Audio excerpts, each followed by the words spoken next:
Prokuroria e Tiranës ka dërguar për gjykim dy ish zyrtar të lartë të Agjencisë Mbikëqyrjes Policore, të akuzuar për punësimin e paligjshëm të Muçi Shalianit, i cili më vonë humbi jetën në atentatin e Rinasit së bashku me Gilmando Danin.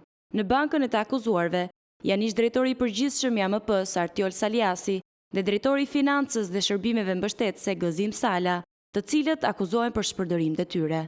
Sipas prokurorisë, Shaliani është futur në strukturë pagar, pa testime dhe pas një verifikim ligjor, duke anashkaluar të gjitha procedurat e detyrueshme të rekrutimit. Hetimet tregojnë si procesi është kthyer me shpejtësi të pazakontë dhe është justifikuar me nevojë emergjente, e cila sipas prokurorisë nuk është dokumentuar kurrë. Edhe më problematike sipas dosjes është fakti se Shaliani është paguar për muaj të tërë pa u paraqitur asnjëherë në punë. Prokuroria thekson se zyrtarët kanë qenë të vetëdijshëm për shkeljet dhe kanë vijuar procedurën pavarësisht mungesës së kushteve ligjore. Vetëm pas vrasjes së tij në atentatin e 11 nëntorit në Rinas, ku ekzekutua me armë zjarri së bashku me Gilmando Danin, u zbuluan dhe parregullësitë në rekrutim.